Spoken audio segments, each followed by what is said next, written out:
नमस्कार, स्वागत है आपका। आप देख रहे हैं हमारा खास प्रोग्राम खास खबर। मैं हूं आपके साथ अनाया शर्मा। शुरुआत करेंगे आज के चर्चा की, जो कि है हरियाणा में हो रही फसलों की खरीद की।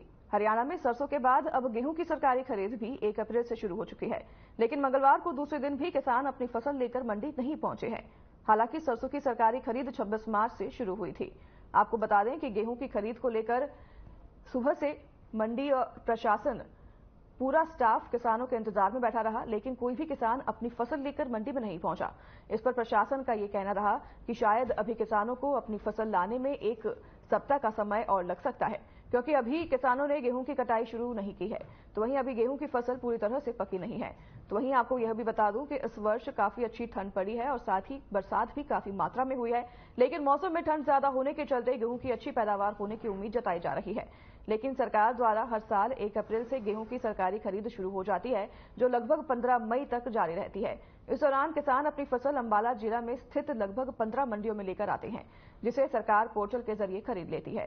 तो वहीं 1 अप्रैल से मंडी में प्रशासन किसानों की फसल खरीदने के लिए तैयार है, लेकिन फसल पक्की न होने के कारण कोई भी किसान अपनी फसल लेकर अभी तक मंडी में नहीं पहुंचा है। तो वहीं आपकी जानकारी के लिए ये भी बता दें कि हरियाणा में 1 अप्रैल से गेहूं की खरीद शुरू हो गई है। शुक्रवार और शनिवार को हरियाणा में बारिश हुई है, लिहाजा अभी मौसम में नमी बनी हुई है, जिसकी वजह से गेहूं की कटाई शुरू होने में अभी 1 सप्ताह तक का समय लग सकता है। हरियाणा में और राजस्थान से लगते जो जिले हैं, वही 1 या 2 दिन में गेहूं की कटाई शुरू हो सकती है। और इस बार गेहूं का एमएसपी 2275 रुपए प्रति क्विंटल है। वहीं किसानों को किसी भी प्रकार की परेशानी न आने दी जाए, इस पर भी निर्देश जारी किए गए हैं। मंडी में सरसों और गेहूं बेचने वाले किसानों की मूलभूत सुविधाओं का पूरा ध्यान रखने के भी निर्देश प्रशासन द्वारा जारी किए गए हैं। तो वहीं सभी अधिकारियों को फसल खरीद प्रक्रिया के दौरान निर्धारित मापदंडों का उपयोग कर किसानों की फसल को व्यवस्थित तरीके से खरीद जाए, इसकी भी निर्देश जारी किए गए हैं। ये भी आपको बता दें कि सरसों की 26 मार्च से खरीद शुरू हो गई थी, लेकिन नमी के कारण खरीद में कुछ देरी हुई है।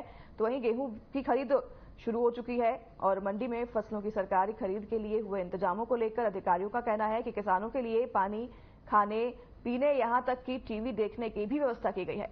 तो वहीं किसानों और आढ़तियों का आरोप है कि सरकार उन्हें खत्म करने पर लगी हुई है। किसानों ने कहा कि वह फसल लेकर आते हैं, लेकिन अधिकारी फसल में नमी होने का बहाना बनाकर उसे नहीं खरीदते हैं। वहीं आढ़तियों का कहना है कि सरकार ने जानबूझकर ऐसी व्यवस्थाएं की हैं ताकि किसान मजबूरी में अपनी फसल प्राइवेट कंपनियों को बेच सके।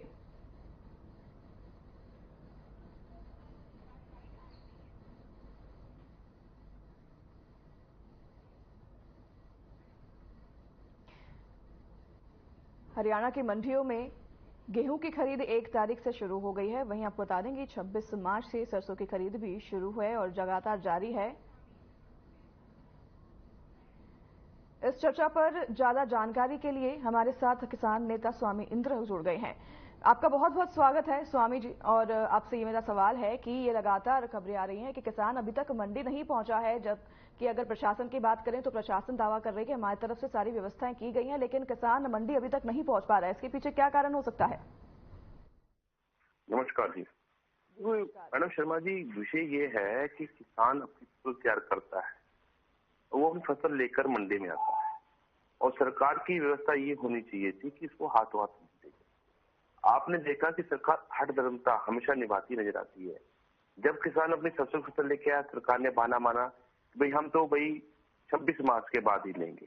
भैया किसान की फसल तो मार्च में तैयार हो गई थी, आपको उस मार्च के आखिरी में जाके अब लेने की बात कर रहे हैं। और किसान जब मंडी में आता है तो वहां पर बिचौलिए और दलाल टाइप के जो लोग होते हैं, वो 4 तरफ से एक बाजार में हुमस लाते हैं कि तेरी फसल तो कोई लेने वाला नहीं। तो वो होता भी सिर्फ ये है कि हैफर्ट के कर्मचारी जो है हड़ताल भी चले जाते हैं। अभी देखिए, जब किसान के ऊपर ओलावृष्टि होती है तो सर किसान कहता है कि देखिए जी, हमें प्राकृतिक आपदा हुई है, हमारे मार पड़ी है, आप हमारा सहयोग करें। सरकार बोलती करेंगे और अच्छे तरीके से करेंगे। करेंगे क्या? दूरमूल तरीके से एक रवैया अपनाया जाता है कि करेंगे, तो उनके पटवारी हड़ताल पे चले जाते हैं। ये हो क्या रहा है इसके अंदर? दिक्कत कहाँ आ रही है? सरकार को बताना होगा उनकी नीति क्या काम करी, कैसे कर रही है। 21वीं सदी के अंदर आपके पोर्टल काम नहीं करते। आप बोलते हैं कि हम अपना फसल मेरा ब्यौरा अपना उसमें पोर्टल डालें। आप बोलते हैं कि मेरा पानी मेरे विशाल से पोर्टल पर डालें।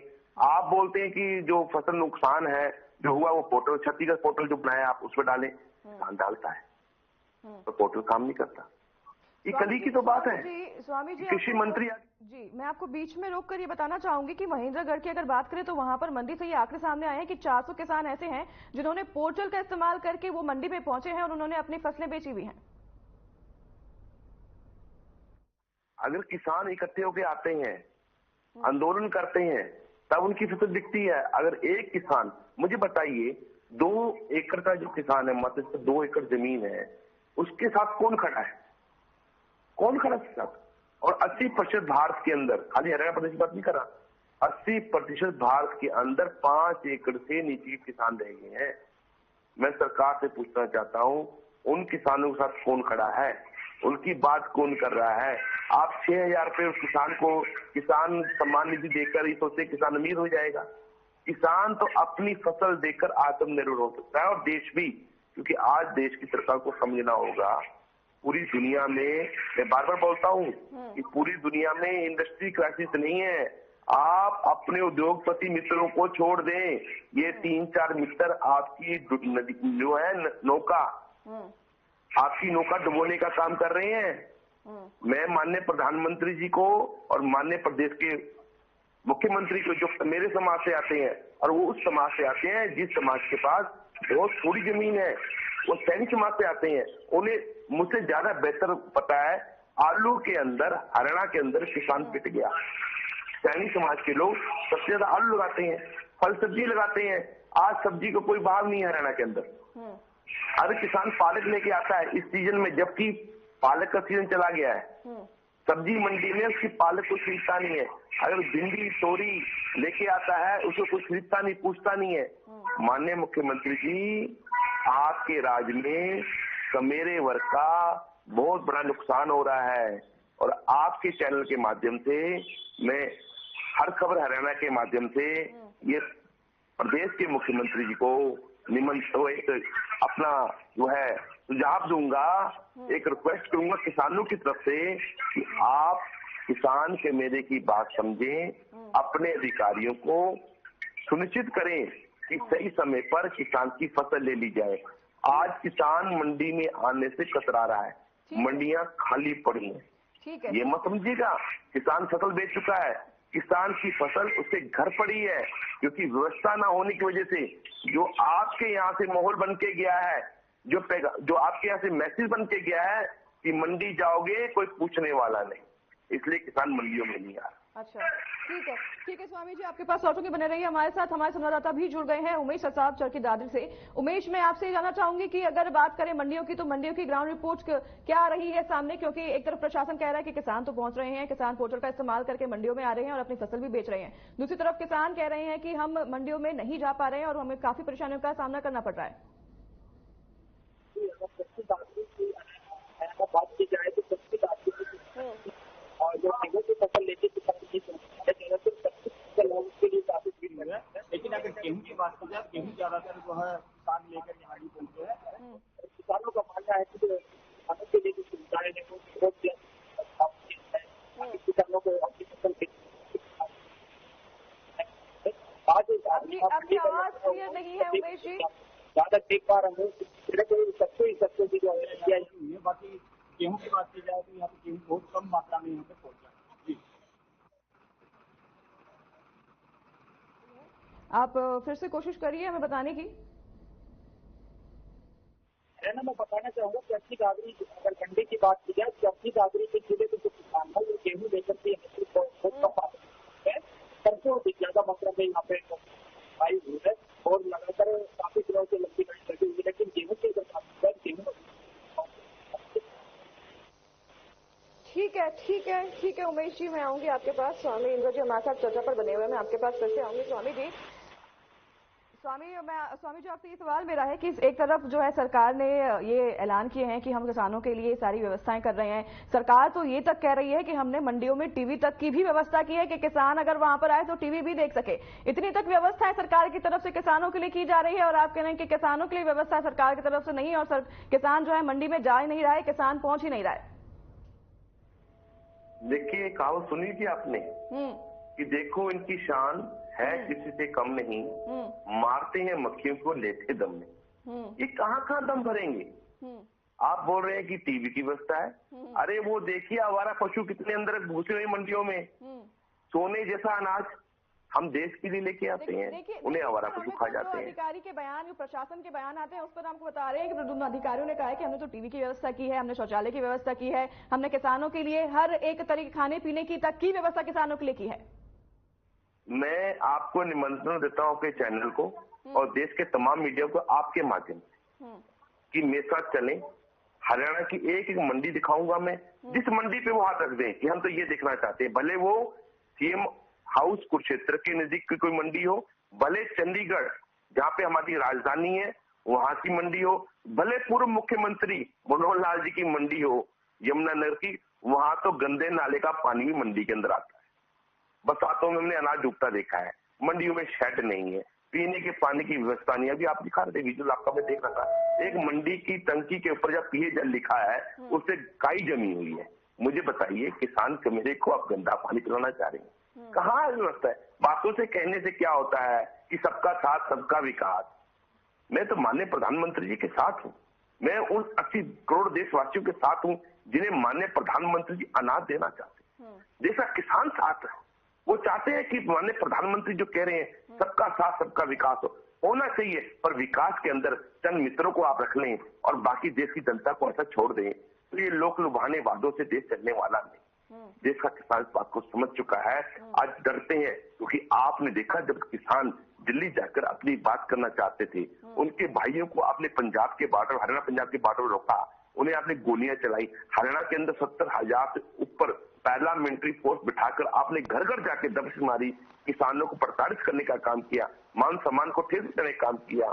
तो किसान तो आज सहमा हुआ है, डरा हुआ है।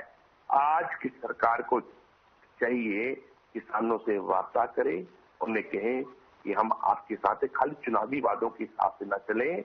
आज किसान डरा हुआ है, उन्हें मालूम है मंडी में जाकर हमें प्रताड़ित होना पड़ेगा। ये मंडियां आज किसान को जेल से लगती हैं कि 10-10 दिन 15-15 दिन वहीं में बैठना पड़ेगा। अगर बरसात होगी तो फसल भीग जाएगी, उसकी जिम्मेवारी कोई नहीं लेगा क्योंकि पर्चा कटा नहीं है। किसान जब मंडियों में पहुंचे और कई किसान मंडियों में पहुंच भी रहे हैं, अपनी फसल बेच भी रहे हैं, ऐसी बात नहीं है कि बिल्कुल मंडियां खाली हैं, बिल्कुल किसान पहुंच रहे हैं। और जब तक किसान मंडियों में पहुंचेंगे नहीं तब तक तो वो ये इल्जाम लगाते रहेंगे कि मंडियों में ये व्यवस्था नहीं है, मंडियों में वो व्यवस्था नहीं है, पर लेकिन किसानों को पहुंचना तो होगा ना अपनी फसल बेचने के लिए। और हालांकि आप बात कर रहे हैं कि किसान जब धरना प्रदर्शन कर रहे थे तो देखिए उपद्रव तो दोनों तरफ से हुआ था, नुकसान तो दोनों तरफ से किया गया था। अब इसमें प्रशासन पर हम डालें ब्लेम, लेकिन जो उधर प्रदर्शन में लोग मौजूद थे, नुकसान तो सबसे ज्यादा उन्हीं को उठाना पड़ा था। हालांकि आपके पास लौटूंगी फिर से, उमेश आपके पास आ रही हूं मैं।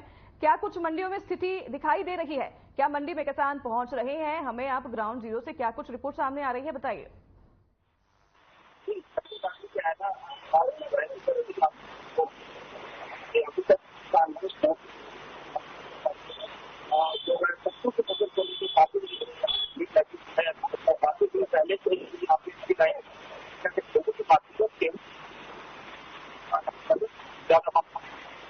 और सरकार की तरफ से यहाँ पे सभी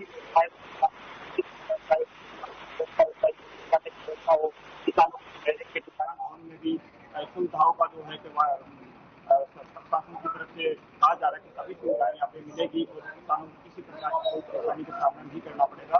लेकिन अगर ग्राहकों की बात की जाए तो अभी तक सबसे जो बिक्री करने के लिए जो किसान पहुंचे हैं उनका मानना है कि यहाँ पे किसी प्रकार के पानी की या स्थापित की गई है। हॉर्टिकल मार्केट कमेटी के जो सचिव उनको बात किया था, उनका मानना था कि सरकारों को पूरा प्रयास करिए, प्रशासन भी पूरा प्रयास कर रहा है किसानों की समय पे उमेश, अभी ये भी खबर आई है कि आड़ती जो है वो भी अपने मांगों को लेकर प्रदर्शन कर रहे हैं। इसका क्या कुछ असर मंडियों पर देखने को मिल रहा है?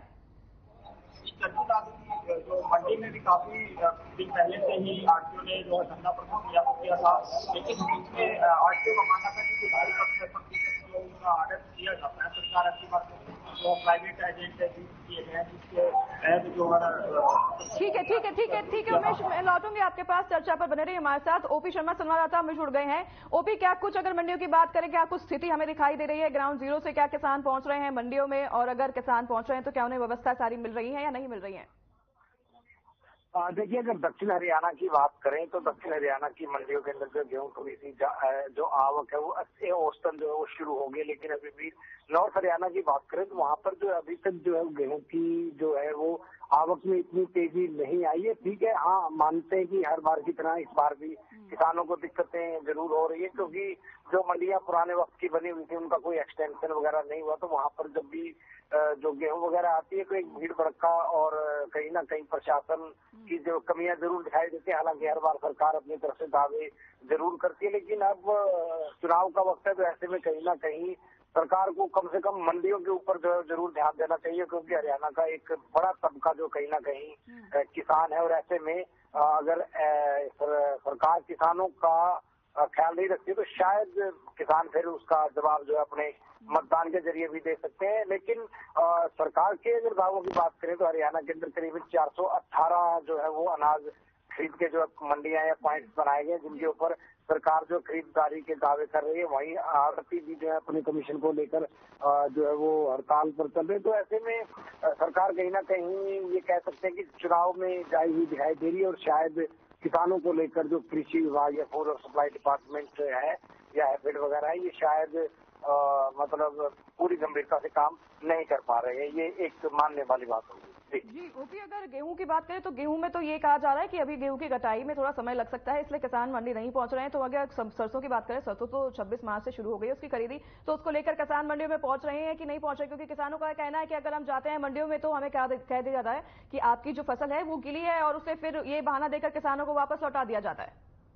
कैसा सच में मंडी पर ये? देखिए अनाया, अगर गेहूं में नमी का जो एक इश्यू है ये कोई आज से नहीं है, और इश्यू को लेकर जो किसान और जो सरकार है वो हमेशा ही आमने सामने रहती है, और किसान की भी कोशिश ये रहती है कि जैसे खेत से गेहूं कटते हो उसी वक्त उसको जल्द से जल्द हो सकता है कि मंडी में लाने की कोशिश करता है, ताकि वो अपनी अगली फसल की कहीं ना कहीं तैयारी कर सके। तो इसी चक्कर में कई बार जो है वो किसान भी थोड़ा सा जल्दबाजी में गेहूं ले आते, जबकि सरकार के निर्देश होते हैं कि जो गेहूं है उसको थोड़ा घर पे कुछ दिन, 2 दिन 3 दिन सुखा के लाए। लेकिन शायद सरकार की ये बात किसानों के लहजे से नहीं मानी जा सकती, क्योंकि किसान को अपनी अगली फसल की या फिर अपने अगले कामों को भी करना है, तो ऐसे में किसान फसल को निकालते ही मंडी में लेके आ जाता है, और जो मंडी के अंदर जो भी एक पैरामीटर लगाए जाते हैं तो उसमें जब नमी निर्धारित मात्रा ज्यादा होती है तो वो खरीद जो वो नहीं की जा सकती। तो ये एक ऐसा इशू है जिसके ऊपर हर सीजन के अंदर जो है कहीं ना कहीं शोर शराबा होता है। और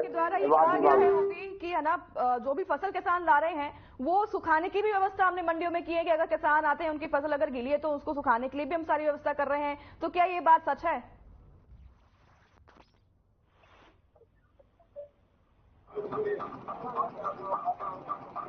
हमें सुन पा रहे हैं ओपी आप?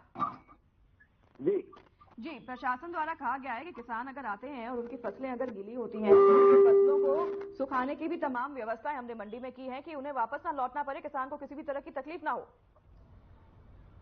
देखिए, कोरोना काल के दौरान हरियाणा सरकार ने एक अनाउंसमेंट की थी कि जो नमी का जो एक झगड़ा अक्सर किसानों और मंडी अधिकारियों के बीच में रहता है, उसके समाधान को लेकर जो है मंडी के अंदर जो है वो सोलर एनर्जी चलने वाले ड्रायर्स लगाने की बात जरूर कही गई थी। लेकिन मुझे लगता कि जो 418 पॉइंट हरियाणा के बने हुए हैं उसके अंदर कहीं पर भी ड्रायर्स वगैरह, हाँ कुछ एक मंडियों में मैं मान सकता हूँ कि जो जिला स्तर के ऊपर बड़ी मंडियां वहां पर जरूर ड्रायर्स वगैरह लगा दिए गए। लेकिन अगर ड्रायर्स लगाने की बात है तो कितने ड्रायर्स लगाए जाएंगे? एक दिन में अगर 20 किसान आते हैं तो क्या 20 किसानों की फसलें सुखा दी जाएंगी? क्या 50 किसान आते हैं जिनकी फसलें सुखा दी जाएंगी?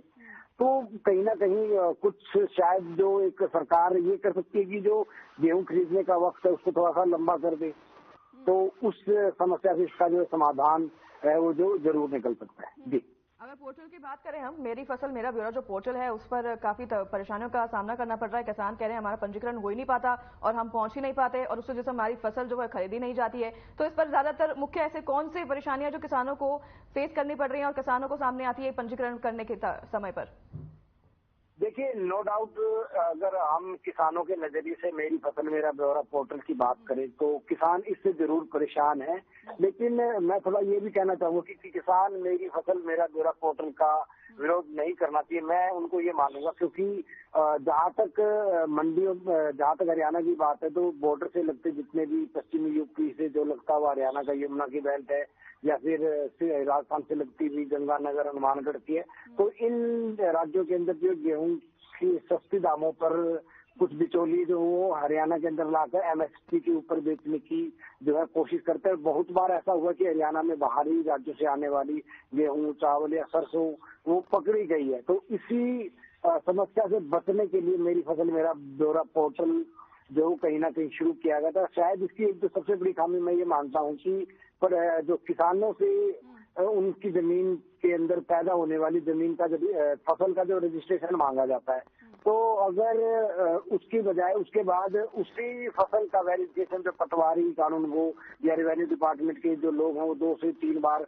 वो करते हैं, जब रेवेन्यू डिपार्टमेंट उनका वेरिफिकेशन करता है तो शायद किसानों को जो क्षतिपूर्ति जो मेरी फसल मेरा ब्यौरा पोर्टल है उसके ऊपर रजिस्टर करवाने के लिए शायद बाध्य नहीं करना चाहिए। हाँ, लेकिन ये है कि उसके बाद एक वेरिफिकेशन जब हो ही रहा है, सबको पता है किसके नाम पे क्या जमीन है, और उसके आधार पर जो एक एसएमएस के जरिए मंडियों में किसानों को बुलाने की जो प्रणाली शुरू की है, इसके अंदर भी कुछ खामियां हैं। कई बार कुछ लोगों को मिलता ही नहीं है और कुछ लोग बार बार कोशिश करते हैं, तो एक टेक्निकल फॉल्ट, सर्वर की दिक्कत यहाँ पर जो वो भी देखने को मिलती है। जी ठीक है ओपी जी। स्वामी जी आपके पास आएंगे हम। फाइनल कमेंट आपसे लेना चाहूंगी, फाइनल कमेंट, क्योंकि समय की पाबंदी है। आप लगातार कह रहे हैं कि किसान पहुंच नहीं पा रहे हैं, लेकिन सरकार के द्वारा भी लगातार ये दावा किया जा रहा है कि हमारी तरफ से सारी व्यवस्था की जा रही है। अगर बात करें हम पोर्टल ऐप की, जैसे कि हमारे संवाददाता ने अभी बताया कि काफी परेशानियों का सामना करना पड़ रहा है, तो आपको क्या लगता है कि किसानों की ये जो परेशानी है कैसे हल होगी? हम बात तो कर रहे हैं, चलो ठीक है, सरकार ये नहीं कर रही है, सरकार तमाम काम नहीं कर रही है, पर हमें ये भी देखना चाहिए कि क्या ऐसी समाधान है जिसकी तरफ हम देख सकते हैं और समाधान निकाला जा सकता है। देखिए, अभी ओपी शर्मा जी ने बड़ी निष्पक्ष पत्रकारिता की। उन्होंने हर उस पहलू को छुआ जो सरकार और किसान के बीच में था। उन्होंने बताया कि सोलर पावर जो ड्रायर लगाए जाने की बात हुई, वो हरियाणा की 414 मंडियों में कहीं भी हमें नजर नहीं आता। और फड़ के ऊपर किसान को कहा से सुखा लें, किसान सुखाना चाहता है, तो जब आप एसएमएस ही नहीं करेंगे किसान को कि आप आए और अपना पंजीकरण करवाएं, गेट पास लें, तो किसान मंडी में कैसे घुस जाएगा? आज हरियाणा के अंदर हमारे पास खेत तो है, खलिहान नहीं है। जो खाली जमीन होती थी, जो हम मिलजुल कर छोड़ा करते थे, किसान की गौचरण है, खलिहान है, वहां भी फसलों को तैयार किया करते थे। आज हमें फसल तैयार करने के लिए मंडियों पे आश्रित होना पड़ रहा है, बड़े बड़े फड़ों पे आना पड़ता है। तो हमें जब एसएमएस नहीं दिया जाएगा, मंडी में घुसने नहीं दिया जाएगा, किसान क्यों आएगा? तो सरकार अपनी व्यवस्था को दुरुस्त करे और सिर्फ किसान को ही टारगेट करके उन पे दोष मढ़कर आप देश के अंदर खुशहाली नहीं ला सकते। जब तक भारत का किसान खुशहाल नहीं होगा, भारत की खुशहाली किसानों के कंधे के ऊपर ही निर्भर करती है। मैं सरकार से चाहूंगा और माननीय मुख्यमंत्री जी नायब सैनी जी से, क्योंकि वो मेरे मित्र भी हैं, उनसे मैं कहूंगा कि आप किसान के मेरे के बेटे हैं, किसान की समस्या को बड़ी गहराई समझते हैं, तो आपको आगे बढ़कर कार्य करना होगा। ठीक है इंद्र जी, आपका बहुत स्वागत है हमारे साथ इस चर्चा पर बने रहने के लिए। ओपी, आपका बहुत स्वागत है, धन्यवाद हमारे साथ इस चर्चा पर बने रहने के लिए। और हमारे साथ उमेश भी जुड़े थे चरखी दादरी से। उमेश, आपको भी बहुत धन्यवाद हमारे साथ चर्चा पर बनने के लिए। हम बेशक सरकार से ये अपील करते हैं, प्रशासन से ये अपील करते हैं कि जो भी परेशानियां किसानों को हो रही है इस खरीद में, मंडी में पहुंचने के लिए या पंजीकरण कराने में, उस पर जरूर कोई समाधान निकाला जाए और जरूर कोई सहूलियत निकाली जाए किसानों के लिए, ताकि वो मंडी पहुंचकर अपने फल, अपने गेहूं और अपने सरसों जो हैं वो बेच पाएं और इससे किसानों को भी थोड़ी परेशानियों का निजात मिल सके। तो फिलहाल आज के इस चर्चा में हमारे साथ बस इतना ही। नमस्कार।